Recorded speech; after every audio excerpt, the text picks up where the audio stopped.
Merci pour la modératrice, pour la présentation. En général, me présenter, c'est toujours délicat parce que je fais beaucoup de choses et beaucoup de casquettes. Mais aujourd'hui, je suis vraiment là comme un frère, un simple frère, on va dire peut-être un dévancé pour certains. Quels sont ceux qui sont ici déjà des entrepreneurs? Ok. Quels sont ceux qui veulent devenir entrepreneurs? Super. Alors, donc, je suis là comme un frère. On va partager sur ce thème. Le thème est très profond. Lorsqu'il m'a donné le thème, j'ai dit waouh, ça, je ne sais pas comment est-ce qu'on va pouvoir faire, mais Dieu a fait grâce. J'étais en déplacement. Si on peut baisser la lumière de le retour là, comme on ne va pas trop utiliser la diapo, comme ça j'aurai moins de lumière dans les yeux, ça va m'aider à être encore plus efficace. Donc j'étais absent depuis plusieurs semaines. Merci beaucoup. Je suis entré seulement ce mardi. Le mercredi, je me suis retrouvé aux urgences avec mon épouse qui a subi une opération. Pendant que je l'assistais, moi-même, je suis retrouvé souffrant. Et je pense que hier, je disais à Dage que j'avais même pas de voix. Donc je me disais, ah, est-ce que c'est le programme qui a attaqué? Est-ce que c'est moi qui suis attaqué? Et je me disais, est-ce que j'allais vraiment pouvoir être là? Mais Dieu a fait grâce. Je pense que vous m'entendez. Et avec le peu de voix et le peu de souffle qui me reste, je pense que le Seigneur va faire du bien à quelqu'un. Est-ce que quelqu'un peut dire Amen? Alors le thème est très profond et on va le décortiquer de temps en temps. On va dire, comme vous êtes mon voisin, c'est quoi votre nom? Ok, comme vous êtes mon voisin, Paul Ezra, de temps en temps, vous m'écrivez le temps qui me reste. Comme ça me permet d'être très à l'heure, très carré.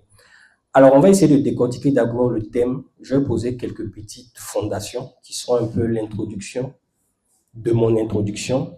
Et puis après, maintenant, on va essayer de couler un peu dans le thème pour que le Seigneur ouvre les yeux de quelqu'un et que quelqu'un reçoive une instruction prophétique. Est-ce que quelqu'un peut dire Amen? Amen. Donc, je ne suis pas un pasteur, même si quand je dis ça, les hommes de Dieu qui savent que j'ai un appel sont fâchés avec moi. Donc, je suis là comme un simple frère. Je ne suis pas là pour prêcher, je suis là pour partager avec vous. Après, on aura un temps de questions-réponses. Ça me permet d'être encore plus pratique. Comme ça, on ne sera pas dans la théorie, on sera vraiment dans la pratique. Avant aussi d'avancer, je veux honorer les hommes de Dieu ici présents, les pasteurs, tous les hommes de Dieu que je n'ai pas eu à citer. Est-ce qu'on peut acclamer le Seigneur pour tous ceux qui ont l'appel de Dieu sur la vie?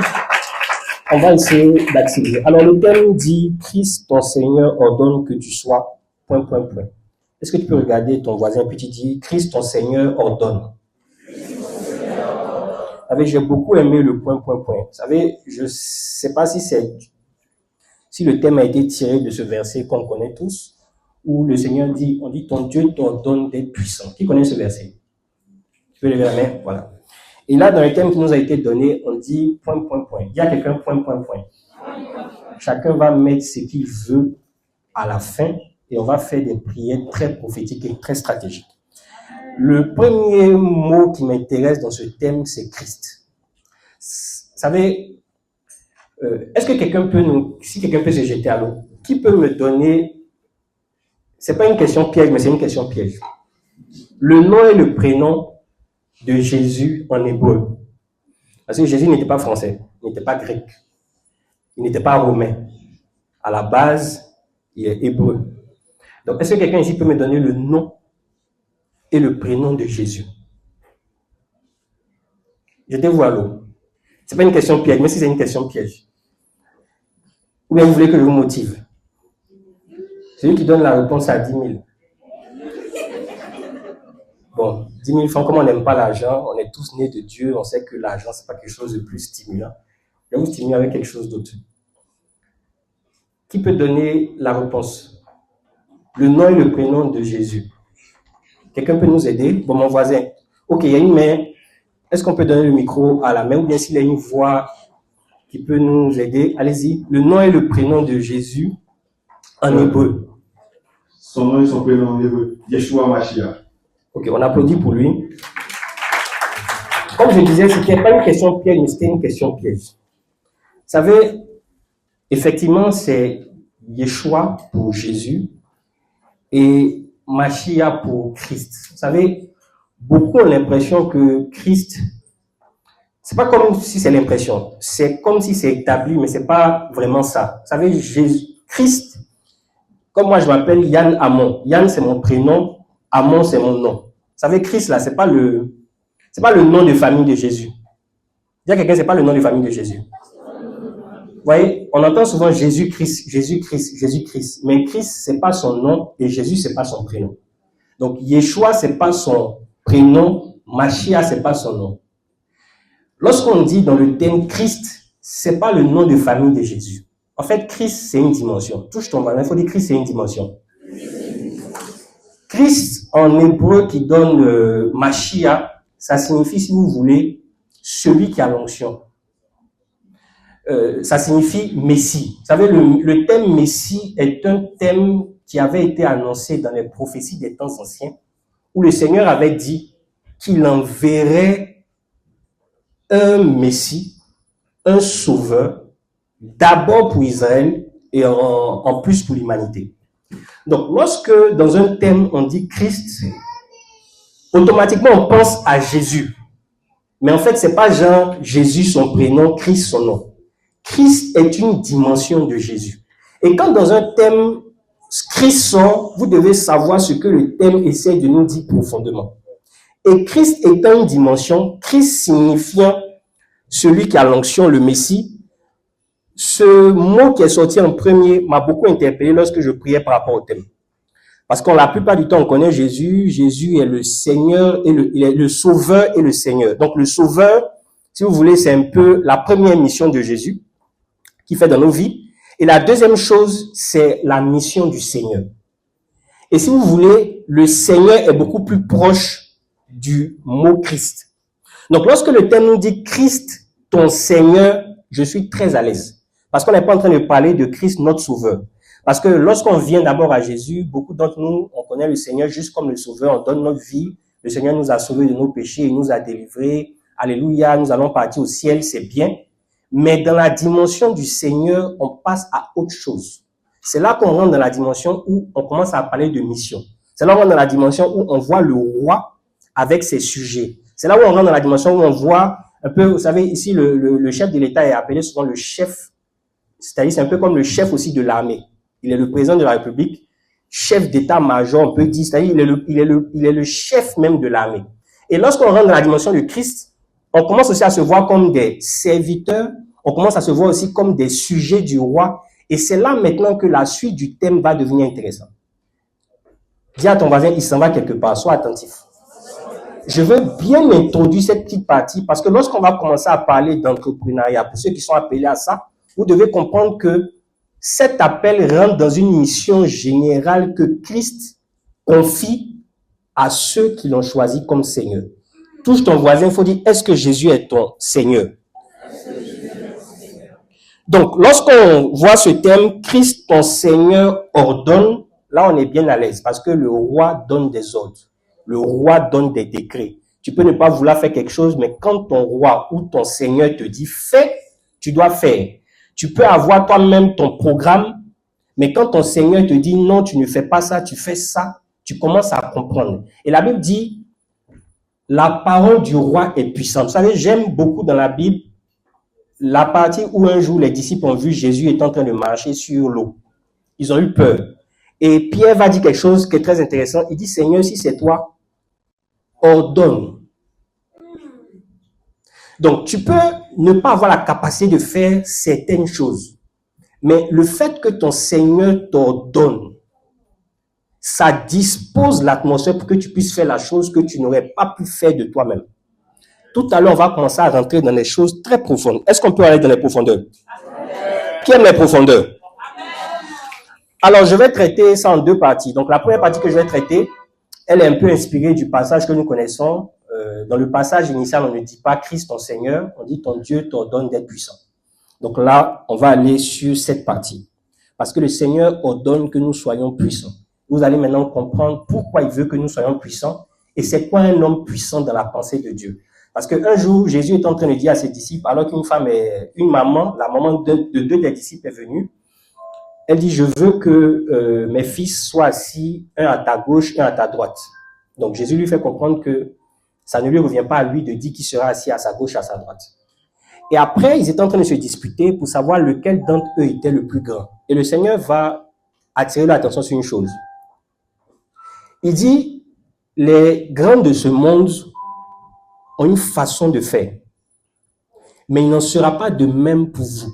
Et c'est là qu'il va dire, celui qui veut être le plus grand parmi vous doit être celui qui sert les autres. Donc, dans la pensée de Dieu, quand Dieu dit, il veut que nous soyons puissants, c'est pas la même définition de puissant comme le monde le dit. Parce que dans le monde, il y a la puissance dans le monde.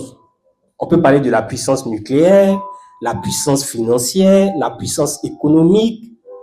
Mais dans la pensée de Dieu, la puissance, c'est pas comme ce que le monde définit.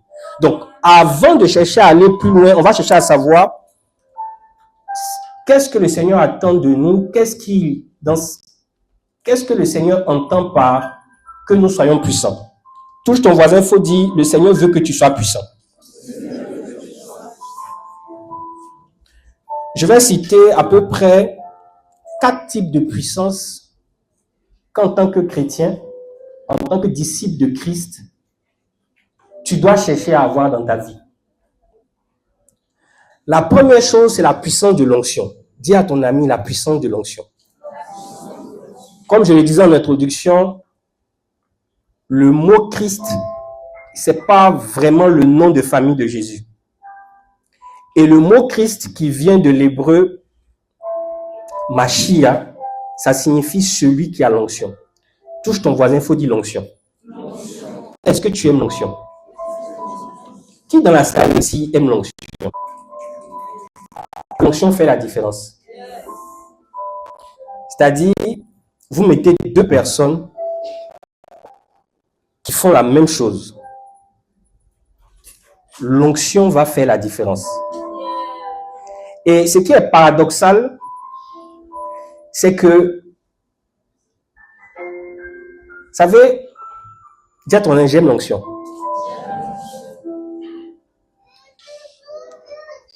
Lorsque vous lisez le livre d'Ézéchiel,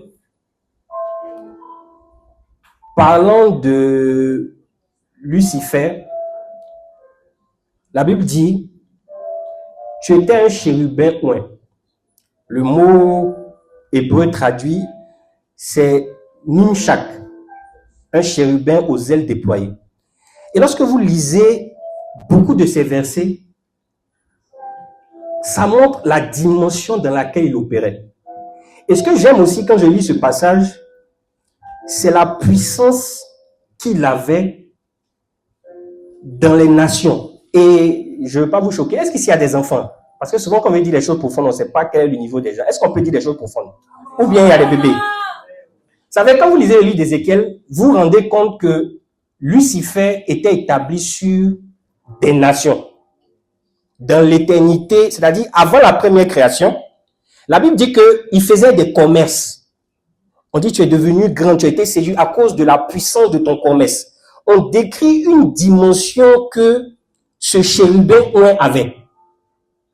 Et quand vous lisez bien, vous vous rendez compte que l'une des choses qui faisait qu'il était dans cette dimension, c'était la place qu'il avait à côté de Dieu, c'est-à-dire le rang qu'il avait. Tout à l'heure, on va parler d'identité, de position. La deuxième chose, c'est l'onction qu'il avait.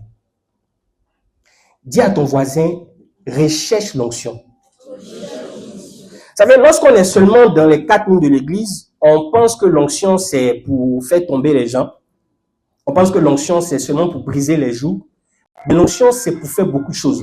L'onction, si vous voulez, c'est la dimension de Dieu sur, c'est-à-dire,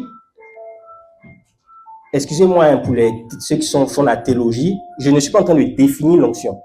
Je suis en train de donner un aspect de l'onction pour que ceux qui sont dans la salle commencent à rechercher l'onction pour opérer dans d'autres dimensions que dans les 4 murs de l'église.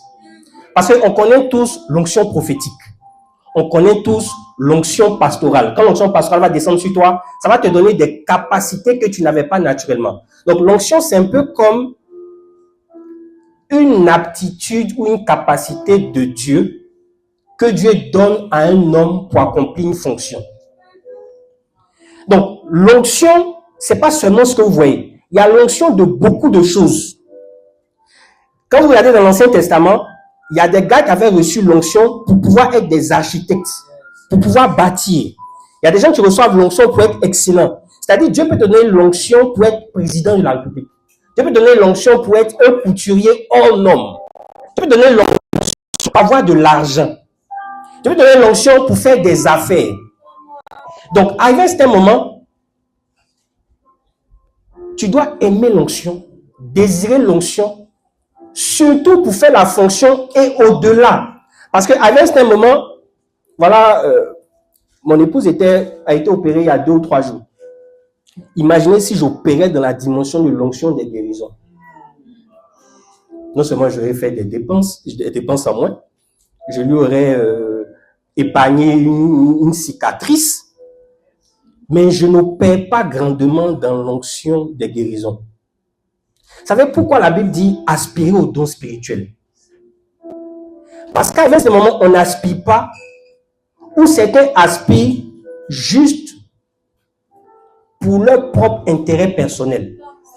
Alors que quand tu comprends que c'est utile, parce qu'on dit aspirer aux dons spirituels, pas seulement pour vous, mais que ce soit surtout pour l'édification des autres. Donc, je ne dois pas aspirer à l'onction de guérison seulement le jour où mon enfant sera malade pour lui imposer les mains, mais pouvoir arriver comme ça dans une salle où il y a 100 personnes, dans une salle où il y a des gens qui ont des cancers, me lever un jour, je vais au CHU, et puis je peux toucher, je peux imposer les mains aux malades, et puis les malades guérissent. Tout ce qu'il faut dire, aspire à l'onction. Aspire aussi à l'onction de puissance, aspire à l'onction de gouverner, aspire à l'onction d'entreprendre, aspire à l'onction. Est-ce qu'on sait qu'il y a l'onction pour être riche? Est-ce que je peux avancer?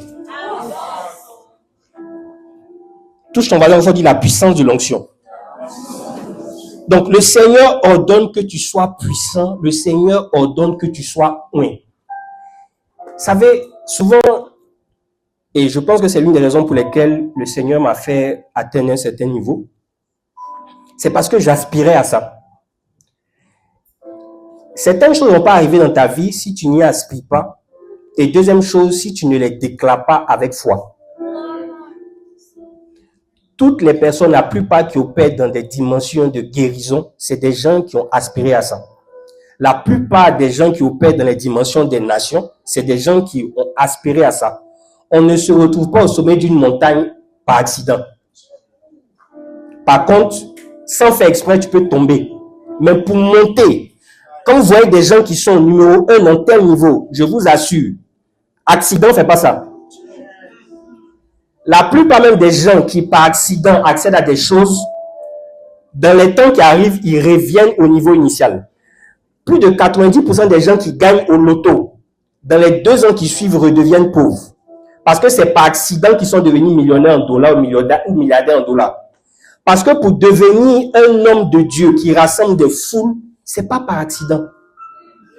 Tout son enfant dit aspire à l'onction. Aspire à la puissance.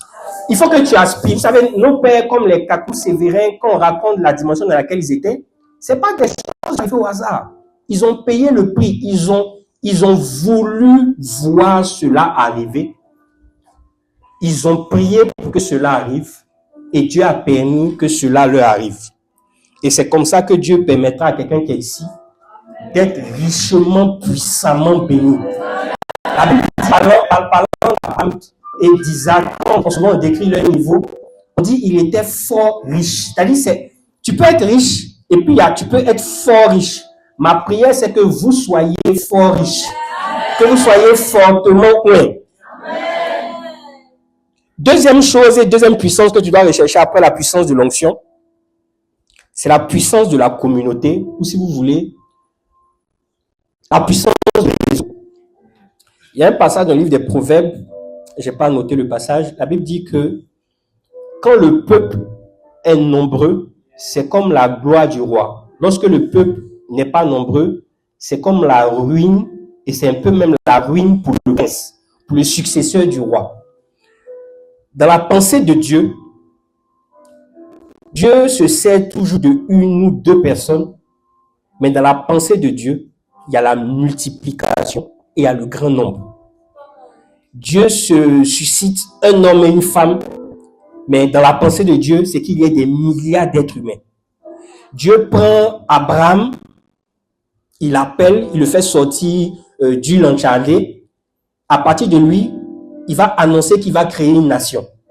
Et quand tu regardes aujourd'hui Israël, la Bible dit quand Israël quittait l'Égypte, ils allaient dans le désert, ils étaient déjà un peuple de près d'1 million de personnes. Donc, Dieu ne fonctionne pas déjà forcément au départ avec la masse. Mais dans la pensée de Dieu, il y a la multiplication et j'ai même envie de dire, il y a l'exponentiel. C'est pour ça que vous allez voir plusieurs paraboles de Dieu, paraboles dans l'évangile qui dit, parlant des grains, on dit 1 on donne 2, 1 on donne 5, 1 on donne 100. Souvent, il n'y a pas de logique arithmétique parce que dans la pensée de Dieu, c'est exponentiel. Donc, l'une des choses que Dieu attend de son peuple, c'est que nous soyons un peuple nombreux. C'est-à-dire aujourd'hui, en Côte d'Ivoire, je pense qu'on est 29 millions d'habitants. Dans la pensée de Dieu, dans la volonté de Dieu, on doit avoir au moins 60, 70, 75, 90% de convertis. Donc, Dieu peut vous prendre comme ça un petit groupe de jeunes, vous allez commencer à 2, à 3, une petite cellule. Mais le Seigneur attend à ce que vous deveniez 7, 12 et qu'un jour, vous commencez à gagner des âmes. C'est comme les disciples, ils ont commencé au départ, il les appelait un à un, ils étaient 12. Après, il a envoyé 70, ça veut dire qu'un temps, ils étaient près de 70. Il y avait 12 apôtres, il y avait 70 disciples. Mais à ce moment, vous voyez que lorsque le Seigneur est parti, prédication de Pierre, 3000 âmes gagnées. Et aujourd'hui, regardez le nombre de chrétiens qu'il y a dans les nations. Touche ton voisin, il faut dire la puissance du nombre. C'est pour cela que lorsqu'il disait, celui qui veut être le plus grand parmi vous doit être celui qui sert les autres. Tout à l'heure, j'ai revenu un peu là-dessus, c'est la puissance du service. Aujourd'hui, la plupart des gens qui sont les plus riches et les plus puissants du monde, c'est identifié au nombre de personnes qui servent. Quand vous voyez aujourd'hui Facebook, je pense qu'à Abidjan, c'est plus de 3 millions de comptes créés sur Facebook. Dans le monde, c'est plus de 2 milliards de connectés. C'est-à-dire que Facebook revendique plus de 2 milliards d'abonnés. C'est la raison pour laquelle Mark Zuckerberg est si riche. Pendant longtemps, Bill Gates était l'homme le plus riche du monde. Pourquoi? Parce que sa solution, Microsoft et son entreprise, servaient des millions, voire des milliards de personnes. Donc, lorsque tu es peut-être aujourd'hui dans le domaine, j'ai envie de dire, du cosmétique, dans la pensée du Seigneur, c'est pas que tes produits soient utilisés par 15, 20 personnes. Le Seigneur va vouloir redimensionner pour qu'à un certain moment, presque une femme sur 2 à Abidjan utilise tes produits. Tu as un restaurant. La pensée de Dieu, c'est pas que tu aies seulement 100 personnes à qui que tu cuisines. Même si la capacité d'accueil de ton restaurant, c'est 100 places, à un certain moment, le Seigneur va vouloir que tu commences à te reproduire. C'est pour cela qu'il dit, soyez féconds. À un moment, il dit multiplier. À un moment, il va vous demander d'assujettir. À un moment, il va vous demander de dominer. Donc, il y a une puissance dans la communauté. Il y a une puissance dans les groupes que vous créez. Il y a une puissance dans les réseaux que vous avez. Touche ton voisin, il faut dire quel est ton réseau. Combien êtes-vous dans ton réseau? Demande-lui. Il y a qui dans ton réseau? Si tout de suite tu as un problème à la douane, est-ce que dans ton réseau, il y a quelqu'un qui peut te faire arriver chez le DG de la douane? Si tout de suite, on veut une salle, on a besoin on veut le stade Félix Houphouët-Boigny, on a besoin de l'autorisation pour avoir le stade. Est-ce que dans ton réseau, il y a quelqu'un qui peut nous emmener chez le ministre du Sport, qui est d'ailleurs le Premier ministre, Robert Begré-Membré, pour qu'on puisse avoir l'autorisation d'utiliser le stade Félix Houphouët-Boigny? Dis, réveille-toi. Le Seigneur nous ordonne d'être puissants. Il faut que nous soyons puissants en nombre, quantité et puis qualité. On peut avancer? Mon troisième point, c'était la puissance des relations. Donc, il y a la puissance de la communauté, ça c'est le nombre. Et puis maintenant, il y a la puissance des relations, des connexions. Vous n'avez pas idée de l'importance des relations. Vous savez, on dit dans le jargon ivoirien, j'aime beaucoup cette phrase-là. Relation est mieux que diplôme. Qui a déjà entendu ça? Qui est d'accord avec ça? Qui n'est pas d'accord avec ça? En tout cas, moi, j'ai déjà expérimenté ça. On va devoir avancer à cause du temps. Dernier point, donc j'ai cité 4 points en termes de puissance, puissance de l'onction, la puissance de la communauté, la puissance des relations, j'ai survolé. Maintenant, la puissance des finances. Dis à ton voisin la puissance des finances.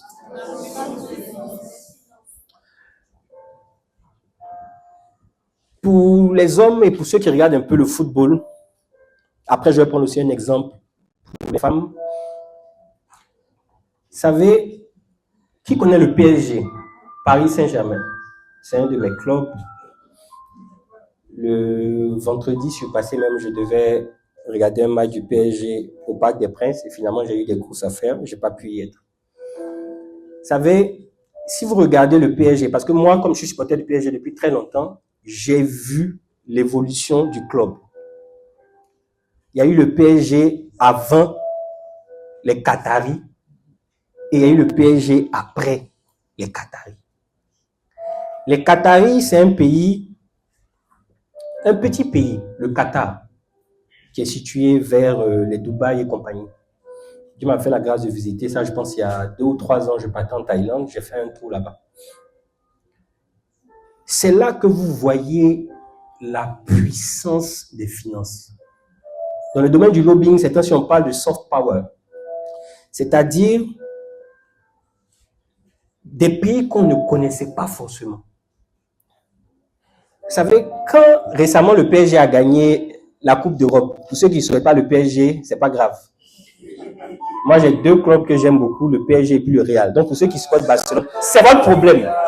Tout à l'heure, Barcelone joue. Nous, on a gagné déjà hier. C'est vous qui avez chaud.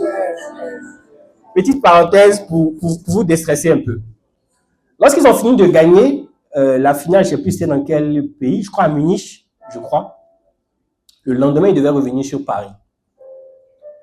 Le Qatar a affrété un avion spécial, brandé comme ça, Qatar. Soit ils les prennent, sont arrivés à Paris. Et de Paris, ils ont fait tout le tour de la ville jusqu'à être reçus par Emmanuel Macron. Partout, vous voyez Qatar, Qatar, Qatar. Pour ceux qui sont beaucoup dans les choses des nations, il y a quelques années, certaines nations de ces pays-là étaient dites infréquentables à cause des histoires de terrorisme et de beaucoup de choses. Mais ils ont commencé à faire un travail puissant avec l'argent. Ils ont commencé à acheter des hôtels. Ils ont commencé à acheter des clubs. Ils ont commencé à investir l'argent. Aujourd'hui, certaines de ces nations dites infréquentables sont devenues très fréquentables. C'est parce que les chrétiens n'ont pas encore atteint une dimension financière qu'on les fait en bizarre.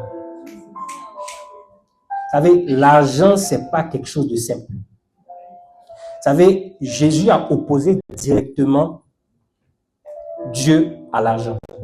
Il dit on ne peut pas avoir 2 maîtres à la fois. On ne peut pas servir Dieu. Il n'a pas dit le diable, il dit mammon. Les chrétiens n'ont pas encore réalisé pourquoi Dieu veut qu'on soit riche. Le temps me manquerait de rentrer dans les profondeurs. Mais dans la fin des temps, c'est-à-dire quand on va rentrer, on est dans la fin des temps. On le dit comme ça, mais on n'est pas encore bien dans la fin des temps. Parce que lorsque vous étudiez l'eschatologie, parmi certaines des choses qui vont être établies avant la manifestation de l'Antéchrist, il y a la puissance financière qui va prendre le contrôle du monde. La Bible dit que le temps va arriver où on ne pourra ni acheter ni vendre sans avoir la marque de la bête sur la main ou sur le front. C'est-à-dire le diable, la technique par laquelle le diable compte prendre toute la terre habitée, c'est par le système économique et financier dans la fin des temps. Au point où Jésus dit, s'il n'abrégeait pas ces temps, même les élus, les plus ouins, les plus bishops, les plus archibishops n'allaient pas être sauvés.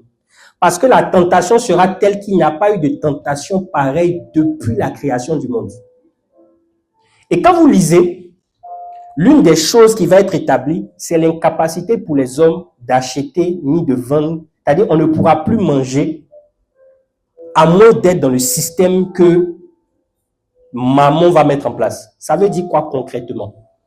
Tu travailles à la fonction publique, tu es fonctionnaire. Ton salaire est de 500 000, 1 million de francs CFA. Je pense que là, on est le 30 ou 31.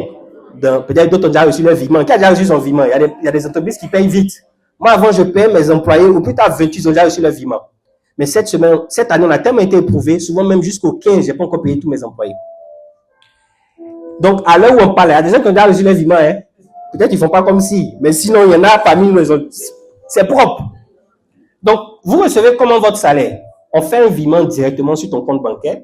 Tu as une carte de crédit, tu vas partir au guichet automatique, tu vas retirer. Dans quelques années, quand le système de la bête va être mis en place, ça sera très simple de piéger tout le monde. En ce moment, on est en train de passer à la dématérialisation des finances. Récemment, j'étais en France avec un tonton qui me disait, ma fille lui a demandé, elle dit, tonton, pardon, donne-moi l'argent. Il dit, ma fille, ça fait près de 1 an et demi, je n'ai pas encore touché l'argent comme ça. Ils font tout avec les cartes de crédit. Et tellement ils veulent rendre ça, maintenant là, il y a des sans contact, c'est-à-dire, avant tu dois taper ton code, tout ça là, maintenant là, sur les cartes là, ils mettent un petit truc, genre émetteur, tu passes, maintenant tu peux mettre ça sur ton téléphone avec Apple Pay, ils sont en train de mettre des systèmes pour que la monnaie papier soit dématérialisée totalement. Le temps va venir où il n'y aura pratiquement plus de monnaie en circulation. Tout va se passer par portefeuille électronique, Orange Money, Move Money, Wave, Jamo, tout ce que vous imaginez. Maintenant, quand il n'y aura plus de monnaie papier, là, et puis nous tous, on est habitués à utiliser l'argent, tu t'envoies au marché, tu achètes tes trucs. Quand celui qui sera à la tête du pays va faire allégeance à l'antéchrist, et puis on dit, bon, désormais, on va faire un nouveau système. Il faut que tu passes pour t'implémenter une puce sur ton bras droit pour pouvoir recevoir ton argent. Certains vont se dire, jamais. La Bible a dit, il ne faut pas faire ça. Bon, tu ne fais pas ça, tu reçois ton argent comment? Tu comptes vivre comment? Sans argent là. Comment tu vas faire? Il faut que les chrétiens commencent à se préparer à mettre en place un système basé sur peut-être le troc, l'échange, comme au temps de Genèse, lorsqu'il y avait eu la famine en Égypte. Les gens venaient, ils n'avaient pas de blé, ils donnaient en échange du blé d'abord l'argent. Quand il n'y avait pas d'argent, ils ont commencé à donner leurs brebis, ils ont commencé à donner leurs moutons. Quand il n'y avait plus de moutons, ils ont commencé à donner je ne sais quoi, juste leur terre. Maintenant, touche ton voisin. Il faut dire, est-ce que toi-même tu as des brebis et des moutons? Donc, si on décide de mettre en place quelque chose pour contourner, toi, tu as quoi que tu comptes donner en contrepartie d'avoir ce dont tu as besoin pour vivre? Faisons attention, parce que le temps arrive où beaucoup de gens vont être piégés. Quand moi, j'ai commencé à m'investir dans l'agriculture, moi, je suis un homme de la ville, je suis né en ville. Ce n'est pas parce que ça me plaisait tant que ça, mais Dieu avait mis ça dans mon cœur. Parce qu'à un certain moment, le Seigneur ouvrait mes yeux sur les réalités de la fin des temps. Touche ton voisin, il faut dire la puissance des finances. Dieu ordonne que tu sois puissant. Ma prière, c'est que dans la salle ici, plusieurs deviennent des millionnaires en dollars, des millionnaires en euros. La semaine passée, le classement est sorti. On dit en Côte d'Ivoire, il y a plus de 2000 personnes qui sont millionnaires en euros. Ça a augmenté d'à peu près 25%. Ma prière, c'est que d'ici l'année prochaine, ça augmente encore plus. Et que toi, tu sois dedans. Ça fait que quelqu'un peut se dire, mais comment est-ce que c'est possible? Vous savez, ce n'était pas possible à un homme de marcher sur l'eau. Mais quand Pierre a vu que Jésus marchait sur l'eau, il dit, Seigneur, si c'est toi, ordonne que je te rejoigne. Jésus a dit, viens. Jésus peut te dire, viens, entre dans le domaine des milliardaires. Et sans que tu saches comment la parole va te faire quitter la dimension de la barque pour que tu ailles vers lui. La plupart des autres disciples sont restés dans la barque. Vous savez, on est là comme ça, mais il faut qu'à un certain moment, one by one, on se lève et on sort de la barque pour entrer dans la dimension extraordinaire. Parce que les autres sont restés dans la barque. Pierre seul est sorti de la barque. Ma prière, c'est que tu sois celui de ta famille ou parmi tes proches qui va marcher sur les grandes eaux. On va atterrir ici pour que je puisse toucher un peu le côté identité et qu'on puisse rentrer dans les choses de l'entrepreneuriat.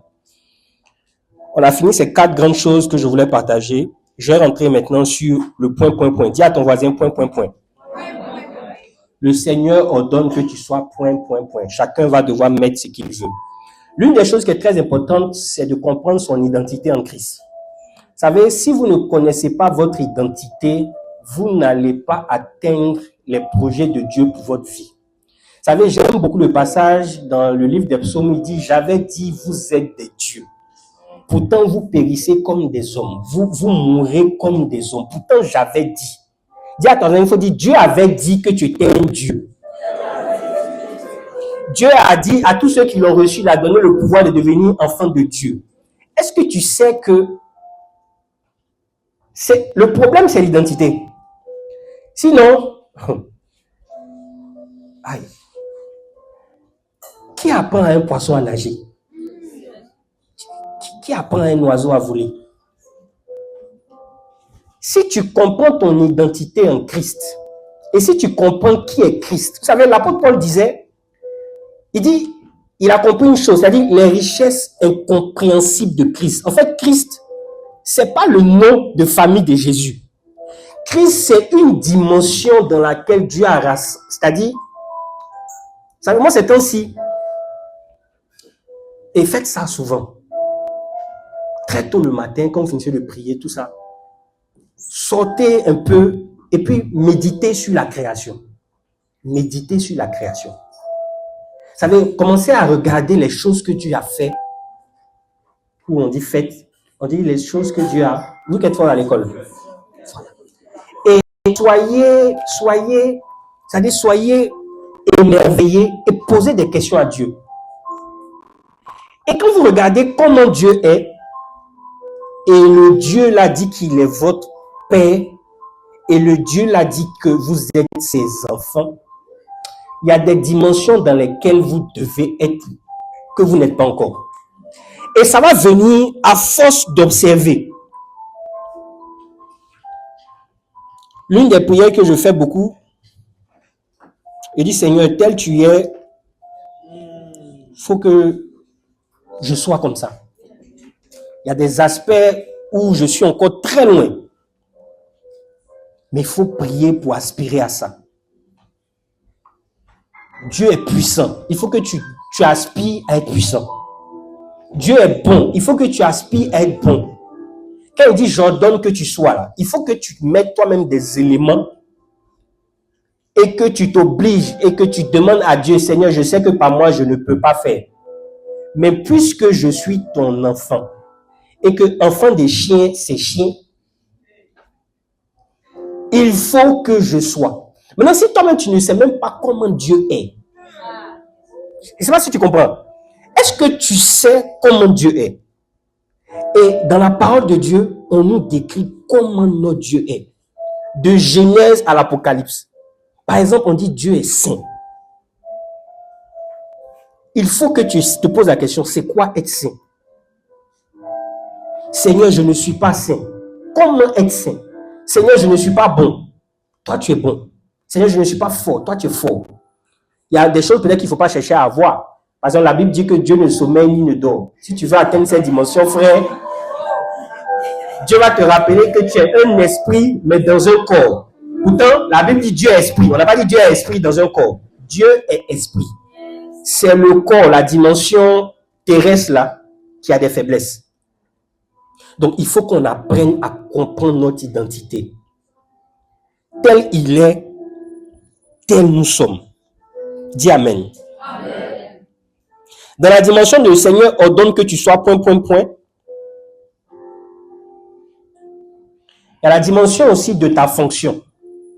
Par exemple, le Seigneur ordonne que tu sois un entrepreneur. Le Seigneur ordonne que tu sois un ministre. Quelqu'un n'a pas dit Amen. Amen. Le Seigneur ordonne que tu sois un prophète. Amen.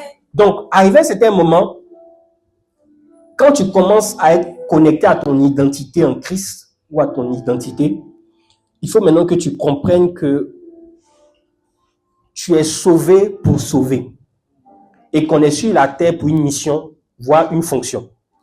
On a un mandat commun. Maintenant, en plus du mandat commun, il y a les mandats spécifiques. La Bible dit, créons l'homme à notre image, à notre ressemblance, afin qu'il domine. Tout ton voisin, tout ton info dit, tu dois dominer. Ça, c'est notre mandat commun. Maintenant, demande à ton voisin, tu dois dominer dans quoi? Moi, le Seigneur m'a appelé à dominer et il m'a fait la grâce de découvrir ça très vite. J'excelle en tant qu'entrepreneur parce que c'est là que Dieu m'a appelé. J'ai un appel de Dieu sur ma vie. Et récemment, en début d'année, j'ai eu des gros problèmes dans le domaine de l'entrepreneuriat. Et quand je priais, j'ai aussi beaucoup de prophéties, des hommes de Dieu, mes pères, tout le monde m'a dit, c'est que tu as une alliance avec Dieu et tu n'as pas respecté ta part. Il y a plusieurs années, moi, je viens d'une famille chrétienne catholique. Et lorsque j'ai commencé à marcher un peu avec le Seigneur, quand j'ai rencontré le Seigneur, j'ai fait une alliance avec Dieu. Et Dieu respectait sa part. Et je savais que j'étais appelé au ministère. Et je ne voulais pas, parce que affaire des pasteurs, là, il n'y a pas quelque chose dont j'ai horreur. Et là, je vous le dis publiquement, que cette affaire des pasteurs. Et je voulais ruser avec Dieu. Alors que Dieu est trop esprit. Tout ça, on va dire Dieu est esprit, hein. Il ne faut pas te blaguer, Dieu est trop esprit. Et il y a quelques années, j'ai été kidnappé, j'ai été braqué. J'étais dans la voiture de ma mère. Les gens m'ont enlevé. Partaient au Pougon pour m'abattre. Et j'ai fait une prière. C'est-à-dire, c'était comme... Déjà que j'avais une alliance avec Dieu, hein, et j'ai renouvelé encore l'alliance. J'ai dit, Seigneur, si tu me sauves de ça, je te jure, je vais te servir. Toute ma vie sera pour toi. Je ne vais plus jamais perdre une seule seconde. J'ai commencé à m'engager en tant que Dieu notait. Donc, Dieu me sort de là. De façon miraculeuse, les gars décident de me laisser en route. Ils partent avec la voiture. Et moi, je continue ma vie. C'est vrai que j'ai commencé à être plus efficace. J'ai fait beaucoup de choses que j'avais dites. Mais côté servi, là, je n'ai pas fait. Et je continuais, je me disais, bon, je sais Dieu dans le domaine de l'entrepreneuriat, tout ça, de temps en temps. C'est-à-dire, je rusais avec Dieu. Et il y a 3 ans ou 4 ans, j'étais en train de prier et je sentais que le Saint-Esprit était attristé. Et je prie et je sens encore que je dois répondre à l'appel. Et je dis à Dieu, Seigneur, je veux te servir, mais je veux pas être un homme de Dieu pauvre, qui va tendre la main, qui va demander les offrandes. Donc, laisse-moi, bénis-moi encore dans le domaine entrepreneurial. Si tu me rends milliardaire, Seigneur, je laisse tout et puis je viens te servir avec l'argent que tu m'auras donné. Cette fois-ci, je te jure, on ne peut pas jurer par plus grand que toi. Je te jure, je vais faire. Dieu a été fidèle. Mes activités sont passées à une autre dimension.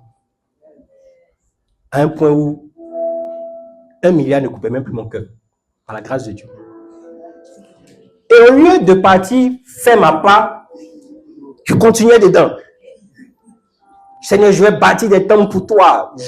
Je sème les terrains comme ça dans la vie des églises. Je dis, Seigneur, je suis là-bas pour toi. Seigneur dit, toi, tu es un plaisantin. En décembre, j'ai investi dans un dossier. Plus d'1 milliard et quelques. Je suis tombé dans un litige foncier. C'est-à-dire, si ce n'est pas la grâce de Dieu, je pense que moi, je ne serais même plus là. Il y a des gens qui, s'ils étaient passés par ce par quoi je suis passé, ils allaient se suicider. Et je priais. Le litige ne se règle pas. Ils ont mis des gens en prison. Celui-là avec qui j'ai acheté les terrains en prison. Sous mandat de... Je fais tout. Je touche les gens parce que moi, j'ai un réseau. Mais quand je check, c'est un litige. Litige, c'est toujours entre 2 personnes. L'autre partie, là, quand on cite les personnes qui sont avec eux, quand on dit ceux qui sont avec nous sont plus forts que ceux qui sont avec... J'ai dit, ouais. Donc, dans le game des bras de fer, là, il sait que humainement, là, c'est pas possible. Je prie. Et tous les hommes de Dieu qui viennent vers moi, ils me disent, le Seigneur te dit de le servir. Que si tu t'entêtes, tu vas avoir des problèmes. Donc, c'est là maintenant que je demande pardon à Dieu. Pourquoi je vous raconte cette histoire?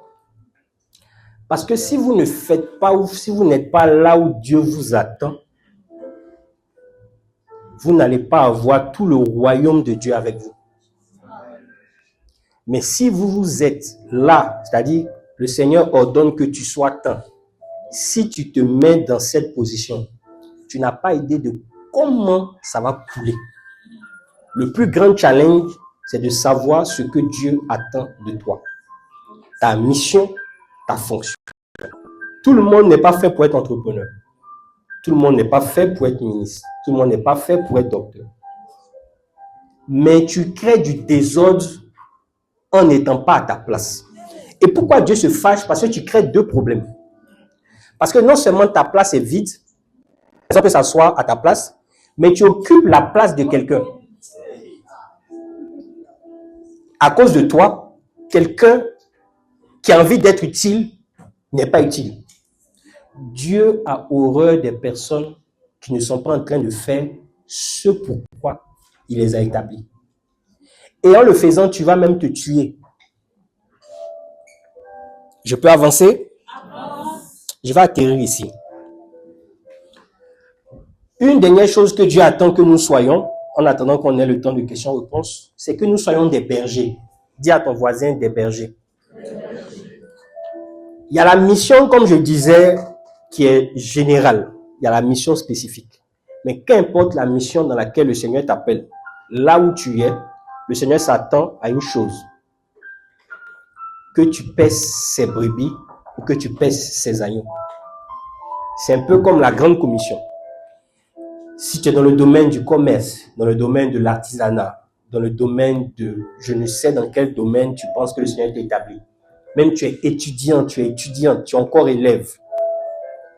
Là où tu es, le Seigneur s'attend à une chose. Que tu sois un berger parce que tu es toujours, il y a toujours quelqu'un en dessous de toi que tu peux aider à faire monter. Est-ce que quelqu'un peut dire Amen? Amen. Je vais atterrir ici et laisser l'occasion à quelqu'un qui aurait peut-être une ou deux questions. Et juste après, je vais me dépêcher de fuir. J'ai plein de médicaments à prendre. Et tout à l'heure aussi, j'ai un rendez-vous à 21h. Est-ce que quelqu'un peut acclamer le Seigneur?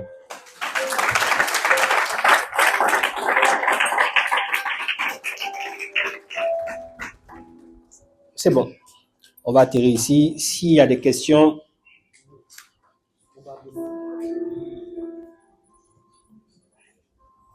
S'il n'y a pas de questions, bénis le Seigneur. On va faire une petite prière. Je veux juste recevoir mon micro. Ok.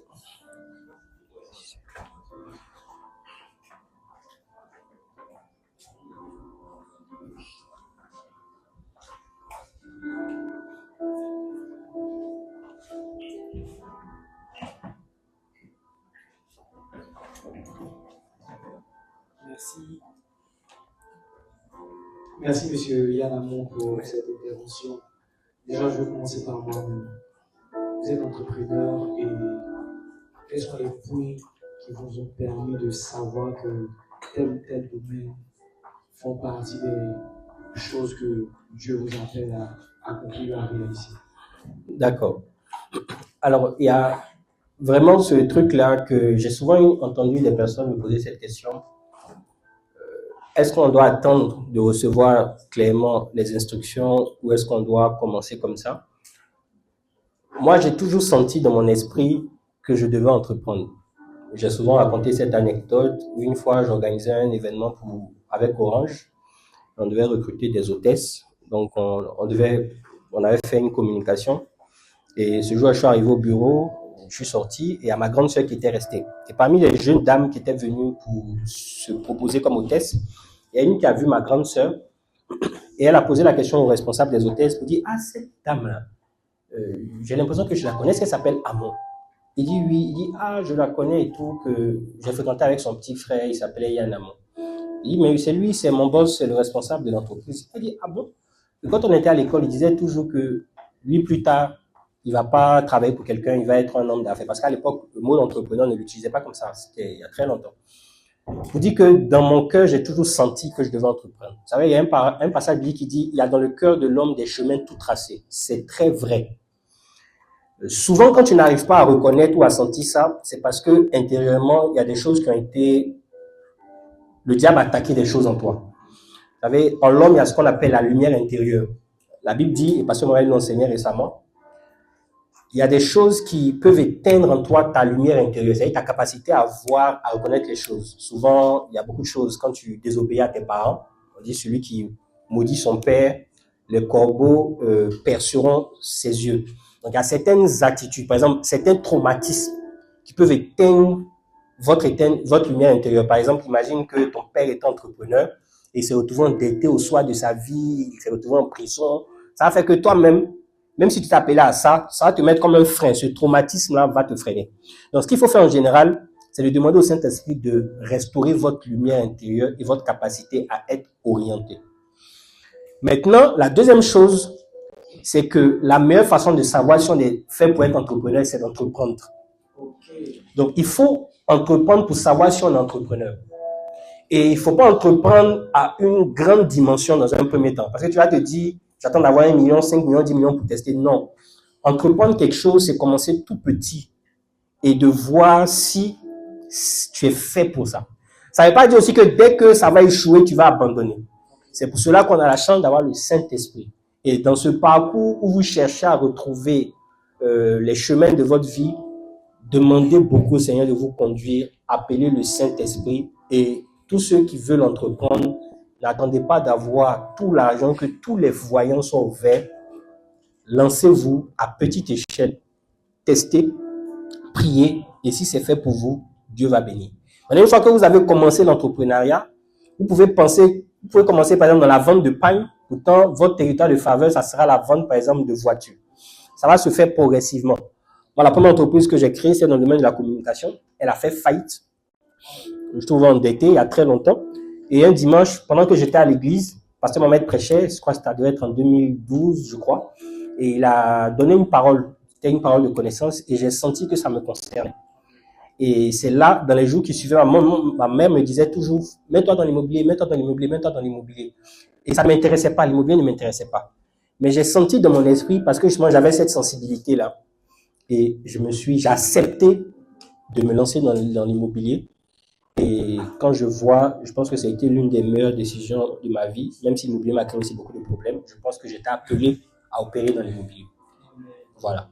Donc, laissez-vous conduire et ayez vraiment la foi que Dieu vous aime et faites confiance au Saint-Esprit. Je pense que c'est le meilleur allié dans ce recalibrage-là, le Saint-Esprit.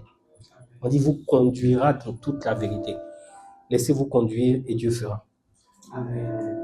Je vais me tourner vers le peuple de Dieu. Est-ce qu'il y a des personnes qui souhaitent poser des questions? On va prendre trois questions en raison du temps. Rapidement.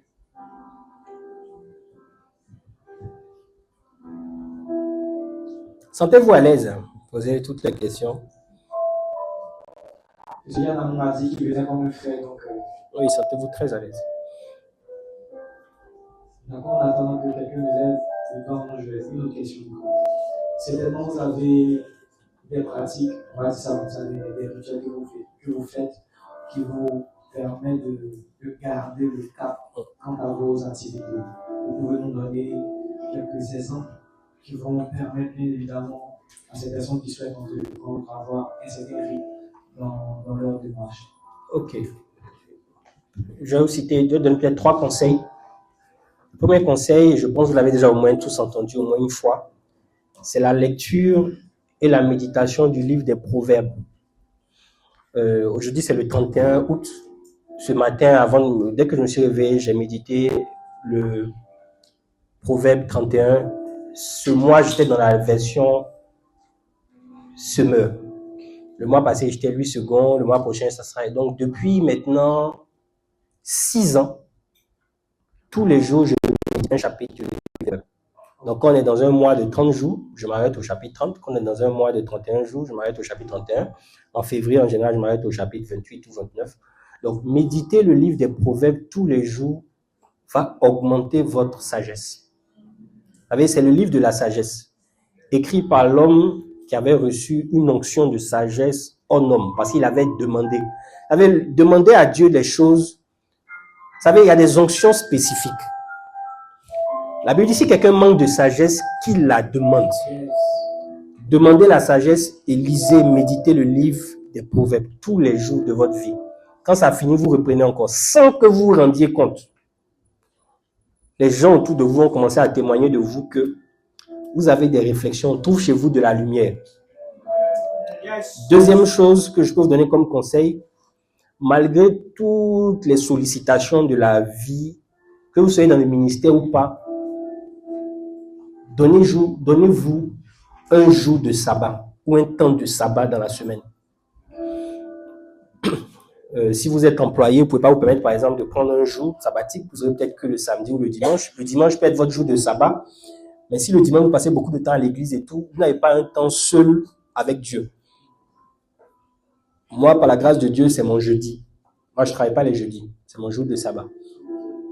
Donc, trouvez un jour de sabbat où le Seigneur vous restaure. C'est très important. Ça, c'est un secret. Donc, si vous travaillez du lundi au vendredi, prenez le samedi, soit le samedi matin. Vous pouvez dire que samedi, de 6h à midi, je ne fais rien. C'est mon jour. Et de temps en temps, sauf cas vraiment très urgent où le Seigneur me donne l'autorisation, moi, je ne fais rien de mon jeudi. C'est mon jour de seul à seul avec Dieu, où le Seigneur renouvelle les forces. Ça aussi, c'est un secret pour aller loin. Et la dernière chose que je peux aussi vous conseiller, ça, tout le monde ne pourra peut-être pas le faire. Et peut-être si vous le faites, ça n'aura pas le même impact que moi qui le fais parce que je l'ai reçu du Seigneur. C'est que chaque année, du 1er décembre au 9 janvier, je prends 40 jours de jeûne. Ça me permet de terminer l'année en mode bilan et d'entrer dans la nouvelle année en mode préparation de l'année. Ce qui fait qu'en général, quand on est au 1er janvier, quand les gens se souhaitent les bonnes années, moi j'ai déjà vu même comment mon année va se passer à longtemps. Ça aussi, c'est des petits trucs. Donc, cherchez comme ça à avoir des trucs. Et le dernier point, c'est ayez une alliance avec Dieu. Parce que l'alliance sauve. Souvent, c'est l'alliance qui parle en ta faveur. Et puis, souvent dans l'alliance, il y a des petites alliances. L'alliance, ça peut être un truc que tu fais entre toi et Dieu, ça peut être de l'argent, ça peut être une semence, ça peut être beaucoup de choses. Mais il y a une chose aussi que je vais vous donner pour finir comme conseil, et c'est de vous challenger, de vous défier. Vous savez, là, je donne ce conseil, je ne suis pas pasteur, mais je vous donne ce conseil. Parce que si c'est un pasteur qui vous dit ça, il va vous dire, ah, il veut que ils aiment nos offrandes, ils aiment nos dîmes. Mais ce n'est pas pasteur, il ne prend pas offrande, il ne prend pas dîme de quelqu'un. Semez beaucoup pour Dieu et challengez-vous à des niveaux de semences que vous n'avez jamais faites. Ça va vous étirer. Quand moi j'étais encore pauvre, j'ai voulu semer pour la première fois 1 million. Je n'avais pas les moyens à l'époque. J'étais à peut-être 50 000 francs près ou 100 000 francs près. Et il y a eu une fois un appel et j'ai dit au Seigneur, Seigneur, je veux semer 1 million. J'étais en train de méditer, le Seigneur m'a posé une question dans mon esprit, j'ai entendu. Pour toi, qu'est-ce qu'un millionnaire? Chaque fois que tu es millionnaire, pour toi, c'est quoi un millionnaire? Je dis, Seigneur, pour moi, un millionnaire, c'est quelqu'un qui a des millions, il a des millions sur son compte. Le Seigneur me dit non. Pour moi, un millionnaire, c'est quelqu'un qui a déjà sémé 1 million. Je dis, waouh. Donc, Seigneur, je veux devenir millionnaire, je veux s'aimer 1 million. Le dimanche qui suit, on fait un appel de fonds. Quels sont ceux qui peuvent s'aimer ça? Je me lève, je prends une enveloppe de 1 million. À l'époque, je n'étais pas dans la dimension de millions. Je prends ça par la foi. Parce que la Bible dit, Dieu donne la semence au semeur et du pain à celui qui mange. Donc souvent, pour avoir du pain pour manger, il faut avoir voulu semer. Donc je me lève, par la foi, je prends. Dans les jours qui suivent, pour la première fois, j'ai une transaction où je dois toucher 2,8 millions. Et le client me dit, il va me faire d'abord un premier West End de 1 million et il va me verser les 1,8 million la semaine qui suit. Quand il me fait il m'a envoyé ça par RIA, c'était un client de Londres. La première fois que je touche 1 million comme ça pour moi, j'avais même plein de calculs. J'ai pris l'argent, j'ai fui. J'ai appelé directement le pasteur Gérard de Kodesh. Il dit, pasteur, pardon, je vais semer. L'argent est sur moi. Il est 13h. Tu es où? Il dit, là, les allez, j'ai semé ça. La semaine d'après, mes 1,8 million sont venus, j'ai pu bouffer. Dès cet instant, jusqu'à ce jour, 1 million de francs CFA obéir au son de ma voix. Et si j'ai besoin d'1 million et que je n'ai pas, ça va venir. Ce n'est pas un jeu. J'ai voulu passer au niveau suivant. J'ai dit, Seigneur, je veux s'aimer pour la première fois 5 millions. des mois après ou des années après, je pense 1 an ou 2 ans après, j'ai pu semer pour la première fois 5 millions. Après, j'ai dit, Seigneur, je vais semer 10 millions. J'ai semé 10 millions. Là, ma prochaine semence que je suis en train de vouloir faire, c'est 50 millions. J'allais vous poser la question. Oui, c'est 50 millions. Et si Dieu fait grâce, parce que le litige dans lequel j'étais, Dieu est en train de restaurer ça, si Dieu fait grâce dans ce mois de septembre et que tout est fait, je pense que d'ici octobre, novembre, je vais semer pour la première fois 50 millions. Wow. Et je vais aller plus loin pour finir. Il y a quelques mois, parce que Dieu nous a fait la grâce, je suis déjà propriétaire, et je n'habite pas encore dans ma maison de mes rêves. Et je commençais à calculer d'où l'argent va venir, tout ça, faire des calculs. Et je me suis souvenu que David, avant de construire sa propre maison, s'est dit, je ne peux pas habiter dans une maison comme ça pendant que Dieu est sous une petite cabane. Il a eu à cœur de bâtir un temple. Et j'appelle mon épouse, je dis, je sens dans mon esprit qu'on doit bâtir un temple pour l'Éternel. Elle dit, ah, en ce moment, avec la situation dans laquelle tu es là, comment? Je dis, je ne sais pas. Mais je vais prier. Commençons à prier. On a commencé à prier. Le Seigneur a commencé à confirmer. Et on a déjà trouvé un terrain qu'on avait. Et par la grâce de Dieu, je suis en train de me concentrer pour bâtir un temple à l'Éternel. Je ne suis pas pasteur. Vous n'êtes pas encore pasteur. Je te le conçois. Pour dire que certains parmi vous devez avoir comme ça à cœur des choses comme ça pour Dieu. Pour dire, moi, je vais construire une salle pour que les gens qui sont atteints de telles choses puissent être suivis là-bas. Et seulement parce que tu as ce désir dans ton cœur, Dieu va te donner l'argent pour réaliser. Et ce qui est bon avec Dieu, c'est qu'il est le débiteur de personne. Parce que tu as fait ça, il va s'arranger pour faire pour toi au-delà. Les gens se fatiguent beaucoup. La plupart des gens qui ont l'argent ont compris que l'argent, c'est-à-dire que Dieu vous donne à chacun de comprendre ça. Vous savez, la Bible, le Saint-Esprit vous enseignera toutes choses. Ma prière, c'est que le Seigneur commence à vous enseigner les choses, les pas de foi qu'il faut faire pour entrer dans des dimensions qu'aucun de tes pères, aucune de tes mères, aucun dévancier n'a atteint ce niveau.